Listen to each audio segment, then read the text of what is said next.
Vamos a comenzar un nuevo seminario dentro de esta serie dedicada a los fundamentos del electromagnetismo aplicado. Hoy vamos a ver campos de radiación, algunos parámetros fundamentales en radiopropagación y terminaremos hablando de los conceptos básicos en la dosimetría de las radiaciones no ionizantes. Comencemos hablando brevemente del espectro de radiación electromagnética. Los efectos de radiación se manifiestan en márgenes de frecuencia tremendamente amplios que abarcan desde el megahercio, donde se encuentran los canales de la radio analógica de amplitud modulada, AM, hasta frecuencias del orden de 10 a la 19 hercios, donde estarían los rayos gamma. Dentro de este margen tan tremendamente amplio podemos identificar dos grandes regiones que se delimitan en función de la energía del fotón asociado a la radiación. De tal manera que vamos a llamar radiación ionizante aquella en la cual el fotón tenga una energía suficientemente alta como para ionizar un átomo o una molécula. A modo de convenio, se establece que el umbral de energía se situaría en 10 electronvoltios, lo que corresponde a una longitud de onda de 124 nanómetros o una frecuencia de 2,4 por 10 a la 15 hercios. Es una frecuencia que está localizada dentro de las bandas del ultravioleta. Veamos con un poco de detalle los campos de radiación. Nuestro punto de partida van a ser las ecuaciones de Jeffimenko en forma fasorial. ¿Las recordáis? Comencemos con la expresión para el campo eléctrico. Reagrupando términos, vemos inmediatamente que el campo E se puede escribir como la suma de dos contribuciones. La primera de ellas es inversamente proporcional a R cuadrado, siendo R la distancia entre el punto que genera el campo y el punto donde lo estamos midiendo. Es lo que nosotros llamamos el campo inducido y es importante cuando la distancia entre el punto de observación y la fuente es corta. Luego tenemos una segunda contribución que iría con 1 partido por R, que por tanto será la que domine a largas distancias y que es la contribución del campo radiado. Tal y como se puede apreciar, el campo radiado aparece multiplicado por la constante imaginaria J. Cuando nosotros en notación fasorial multiplicamos por la unidad imaginaria, eso significa que lo que estamos haciendo es introducir un desfase de pi medios. En otras palabras, hay un desfase de pi medios entre el campo radiado y el campo inducido. Si ahora consideramos el campo magnético, nos vamos a encontrar con una situación totalmente análoga. Nos encontramos con la contribución inducida, también inversamente proporcional a R cuadrado, y la contribución radiada inversamente proporcional a R. Cuando se trabaja con campos de radiación es habitual hacer la aproximación de campo lejano porque simplifica mucho las ecuaciones. En general es posible aproximar R mayúscula por R minúscula, si bien en ocasiones nos hacen falta aproximaciones con menos error para calcular fases. Por ejemplo, cuando se trabaja a frecuencias muy altas no siempre es buena idea convertir directamente el factor KR mayúscula en KR minúscula. Veamos cómo se obtiene una aproximación algo mejor para los términos de fase. Para ello, tomamos la variable R mayúscula y la escribimos como el módulo de R menos R', utilizando su propia definición. En campo lejano, R' es muy pequeña en comparación con R y por tanto R' cuadrado será muy pequeña en comparación con R cuadrado. Así pues, eliminamos R' cuadrado y nos quedaría el producto de R por una raíz cuadrada. Si ahora utilizamos el desarrollo en serie de Taylor de la raíz cuadrada, tenemos finalmente que la variable R mayúscula se puede escribir como R minúscula menos el producto escalar de R unitario por R'. Tomemos ahora la ecuación fasorial para el potencial magnético vector. Aplicando la condición de campo lejano que acabamos de obtener y aproximando R mayúscula por R minúscula en el denominador, vemos que se puede sacar fuera de la integral el cociente e elevado a menos jkr minúscula partido por R minúscula, con lo cual nos queda una integral más simplificada que vamos a llamar vector de radiación. Esta integral es de hecho una transformada de Fourier en 3 dimensiones de la densidad de corriente. Haciendo algunos cálculos matemáticos no demasiado difíciles pero un poco pesados, podemos llegar a estas expresiones en las cuales se puede apreciar que tanto E como H se pueden obtener fácilmente a partir del vector de radiación o bien a partir del potencial magnético vector. Y más aún, fijaros que en ambos casos el campo se obtiene a base de multiplicar vectorialmente el vector unitario R por otro vector. Eso quiere decir que los campos de radiación son perpendiculares a la dirección de propagación, tal y como ocurría con las ondas planas. De hecho, existe una ecuación para obtener h a partir de E que es completamente equivalente a la que ya conocemos para una onda plana. Si combinamos las ecuaciones 1 asterisco y 2 asteriscos, obtenemos esta expresión que tenéis aquí. Pero ¿cómo se despejaría h? El truco consiste en multiplicar vectorialmente por r unitario a ambos lados de la ecuación y aplicar después esta identidad correspondiente al doble producto vectorial. En este caso, A y C son iguales a R y R es perpendicular a H, por lo que el producto escalar de R por H es nulo. Nos queda, por tanto, que H es igual a 1 partido por la impedancia intrínseca del medio por R unitario vectorial el campo eléctrico, que es una expresión prácticamente igual a la de una onda plana. Solo tenemos que cambiar Z por R. Vamos a ver ahora algunos conceptos básicos en radiopropagación y vamos a comenzar definiendo el concepto de área efectiva. Para ello supondremos que tenemos una antena isotrópica que emite con una potencia total P rad. Por definición, las antenas isotrópicas son aquellas que irradian con la misma intensidad en todas las direcciones. Es una antena ficticia, no vamos a poder construirla nunca en la práctica, pero la utilizaremos como referencia.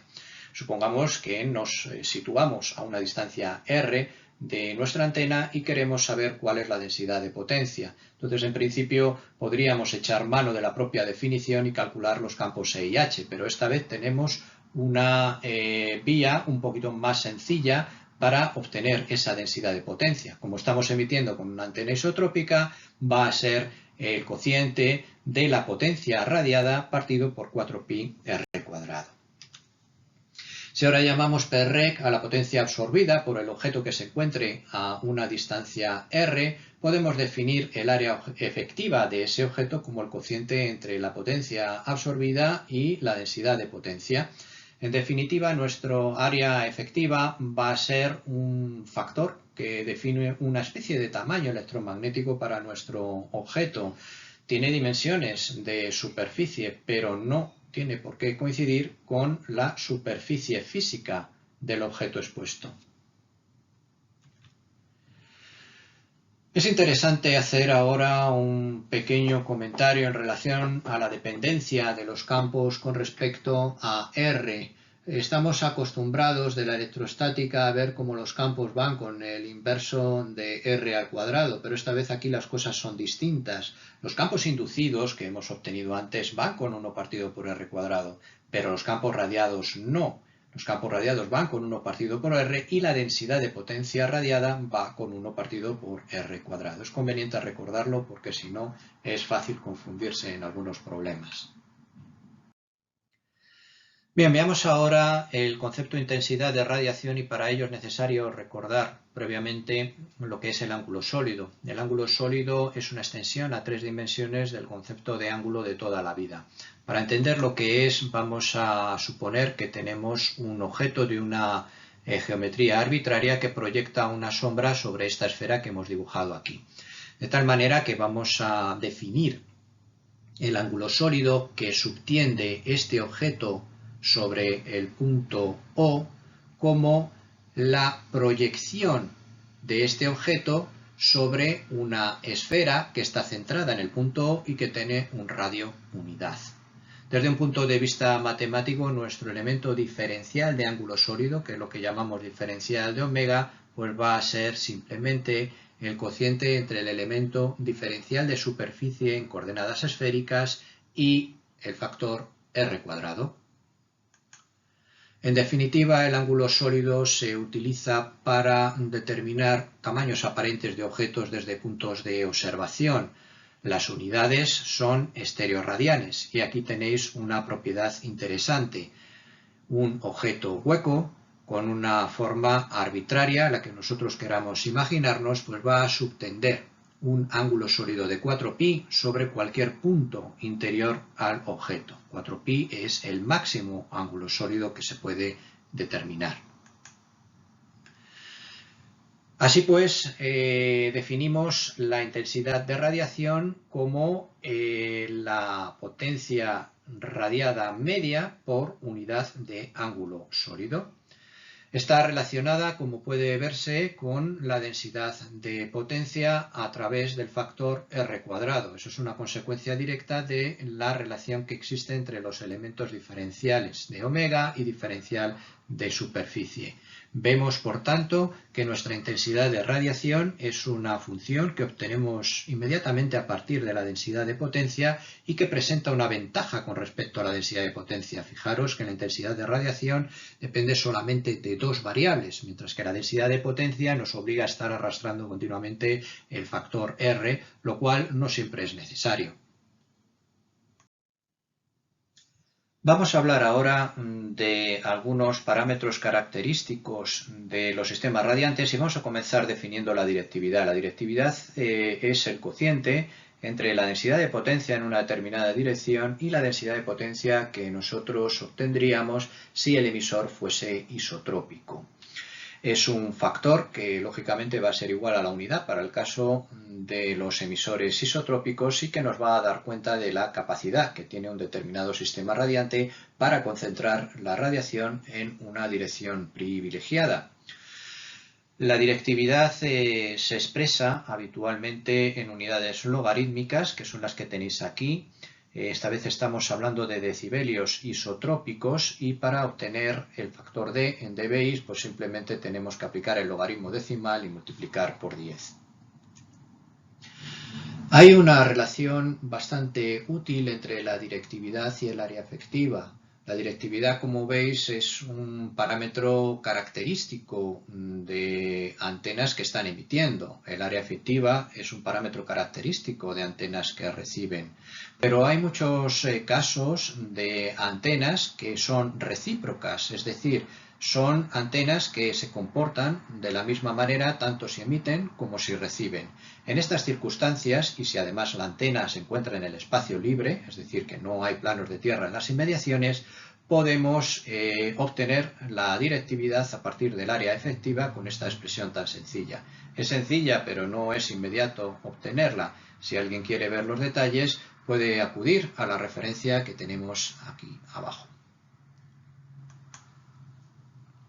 Definimos la resistencia de radiación para una antena alimentada con una corriente I como aquel factor para el cual se cumple esta expresión. La potencia total radiada es igual a un medio de la resistencia de radiación por el cuadrado de la corriente. Es en definitiva un factor que va a dar cuenta de la cantidad de energía que nosotros estamos radiando al espacio libre. Definimos la eficiencia como el cociente entre la potencia radiada y la potencia suministrada por el generador a la antena. Es un factor que da cuentas de las pérdidas óhmicas, pero no de los posibles desacoplos. Si podemos caracterizar las pérdidas óhmicas con una resistencia R sub omega, pues la eficiencia también la podemos obtener a partir del cociente entre la resistencia de radiación y la resistencia de radiación más la resistencia óhmica. La ganancia es a su vez el producto de la directividad por la eficiencia. Como veis, pues va a ser siempre un factor inferior a la directividad, dado que la eficiencia pues es menor que 1.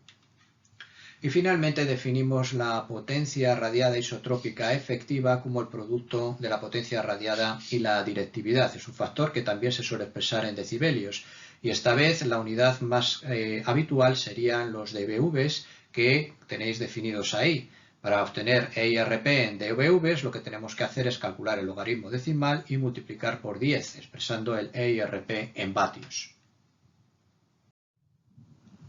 Aquí se puede ver un ejemplo de las curvas de EIRP constantes correspondientes a uno de los satélites de la flota Spasat. Estamos hablando del último que se ha lanzado.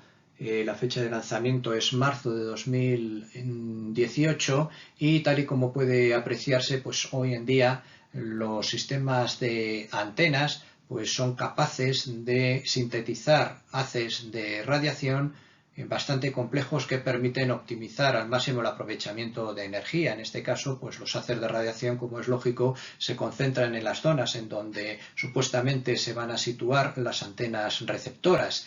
Cada curva EIRP pues va a estar representada por un valor que suele expresarse en dBVs, como hemos indicado antes, y que nos va a indicar pues cuál va a ser el tamaño de parábola mínimo que necesitamos para poder captar la señal en función del lugar en donde nos encontremos. Los diagramas de radiación son representaciones gráficas en 2 o 3 dimensiones que nos permiten estudiar cómo cambia la radiación con respecto a los ángulos θ y φ. Podemos encontrarnos diagramas de radiación expresados en términos de densidad de potencia, intensidad de radiación o los propios campos. Aquí tendríamos el caso más sencillo de todos, el que corresponde a una antena isotrópica. Y esta sería una antena omnidireccional. Las antenas omnidireccionales, como veis, no hay que confundirlas con las antenas isotrópicas. Una antena omnidireccional es aquella que tiene un diagrama de radiación con simetría de revolución en torno a un eje. Y aquí nos encontramos con dos ejemplos de antenas que tienen una elevada directividad, es decir, que son capaces de concentrar la radiación en una dirección privilegiada que podemos identificar rápidamente a partir de nuestro diagrama de radiación. El caso de la antena de bocina es particularmente interesante. Fijaros que nosotros partimos de una guía rectangular y la apertura es muy poco acusada en el plano del campo H, mientras que es muy acusada en el plano del campo E, y eso tiene como consecuencia que el diagrama de radiación va a presentar una curvatura muy acusada en el plano E y muy poco acusada en el plano H. Vamos a ver ahora cómo se realizan cálculos sencillos de propagación de potencia. Vamos a comenzar considerando el caso de una antena isotrópica que se utiliza como emisora. Esta antena está emitiendo una potencia Prrad. Ya sabemos cómo calcular la densidad de potencia.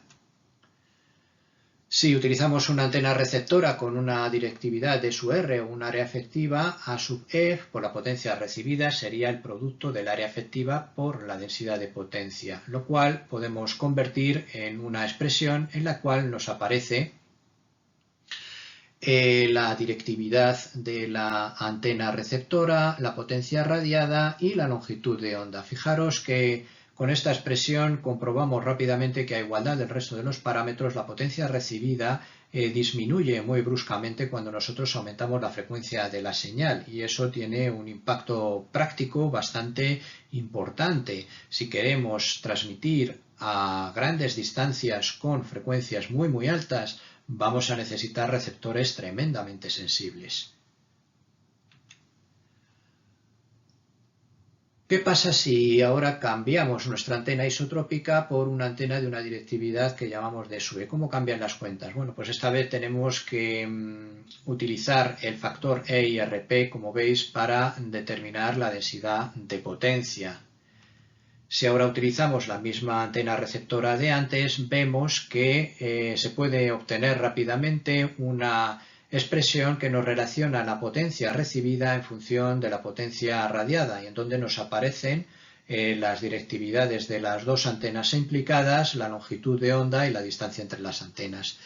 Esta es una ecuación bastante útil, recibe el nombre de ecuación de transmisión de Friis, y podemos sofisticarla de manera muy sencilla para incluir un buen número de efectos parásitos. Por ejemplo, podemos considerar efectos tales como los desacoplos entre la antena y el generador o la antena y el receptor, los desalineamientos de polarización entre las antenas o incluso la disipación en el propio medio. Puede ocurrir que nos interese calcular la transmisión en un medio en donde hay una gran cantidad de vapor de agua, por ejemplo, porque es un día lluvioso. Entonces todo eso lo podemos tener en cuenta a base de añadir factores de atenuación en el denominador de esta ecuación de transmisión de Friis. Asimismo, podemos considerar las pérdidas en las antenas utilizando ganancias en lugar de directividades.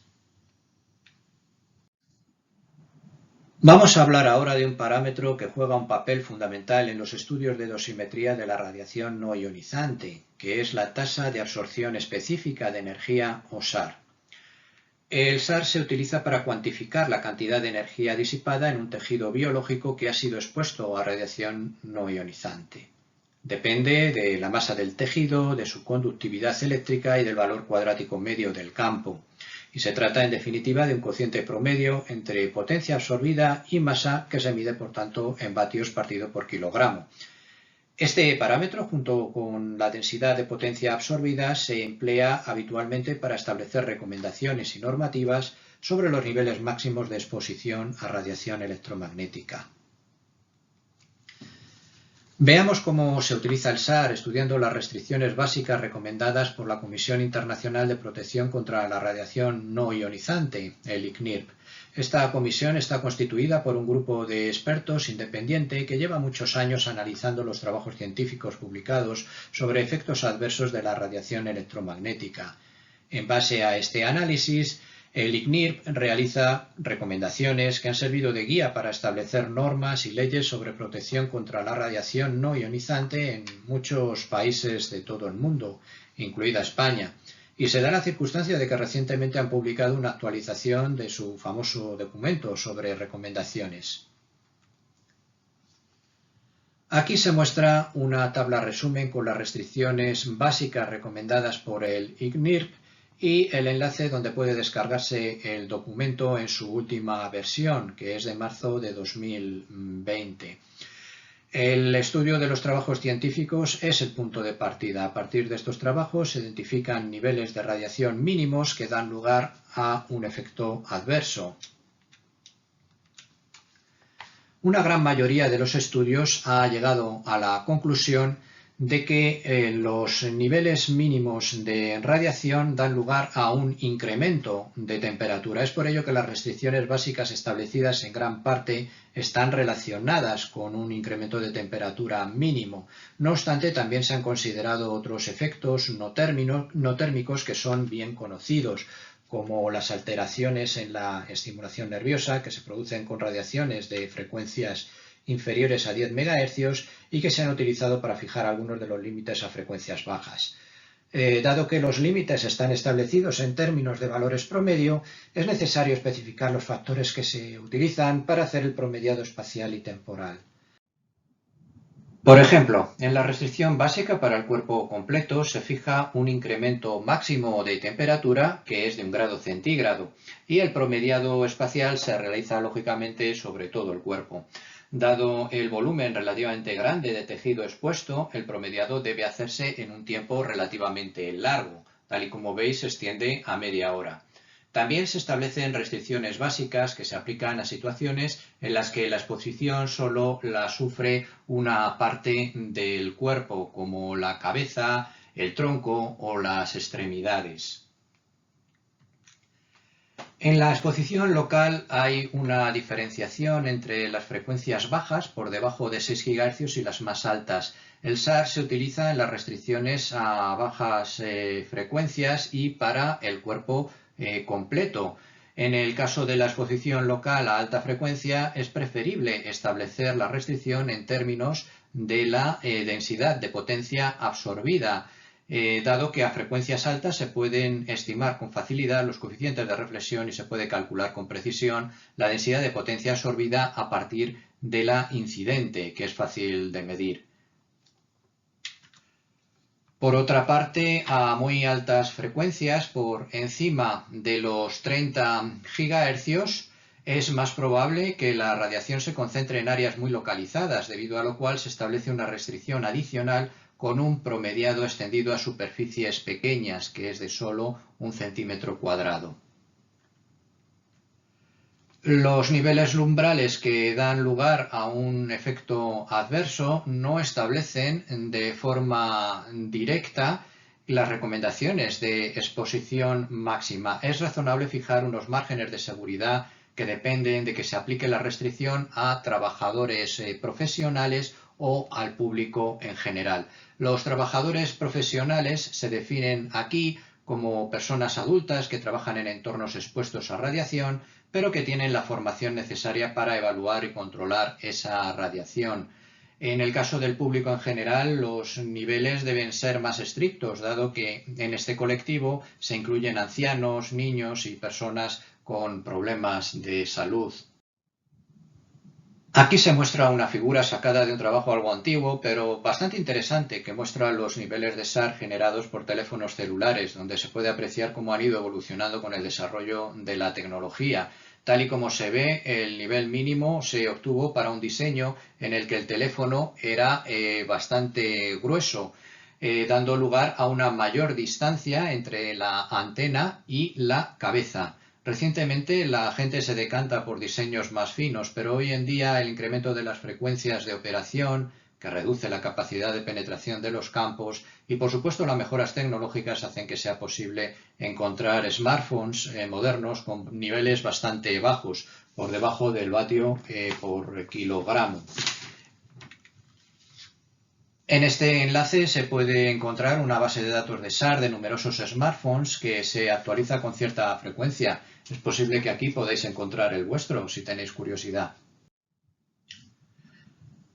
El principal problema que presentan las restricciones básicas del ICNIRP es que hacen referencia a campos en el interior del cuerpo, los cuales no pueden medirse y son difíciles de calcular con precisión. Es por ello que se han establecido niveles de referencia basados en parámetros ambientales, que son más fáciles de medir. Se trata de los campos y la densidad de potencia incidente. En general, los campos se pueden medir con facilidad a frecuencias bajas y la densidad de potencia a frecuencias altas. En la banda de 30 MHz a 400 MHz hay una zona de transición en la que se establecen los tres factores en base a la aproximación de onda plana. Veámoslo.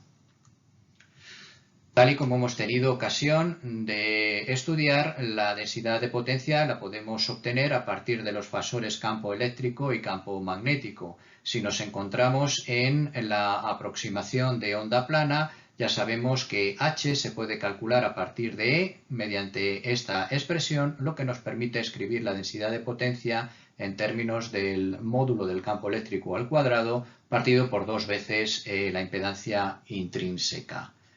Pero cuidado, este campo que tenemos aquí es la amplitud del fasor campo eléctrico y el ICNIRP utiliza valores cuadráticos medios. Así pues, tenemos que aplicar un factor raíz de 2 a nuestra ecuación. De tal manera que si nos fijamos en la banda intermedia de 30 MHz a 400 MHz, vemos que efectivamente tenemos una densidad de potencia máxima de 2 vatios por metro cuadrado, lo cual nos lleva a un campo eléctrico en valor cuadrático medio de 28 voltios por metro aproximadamente y un campo magnético de 0,073 amperios por metro. Y nada más, con esto concluye el seminario de hoy.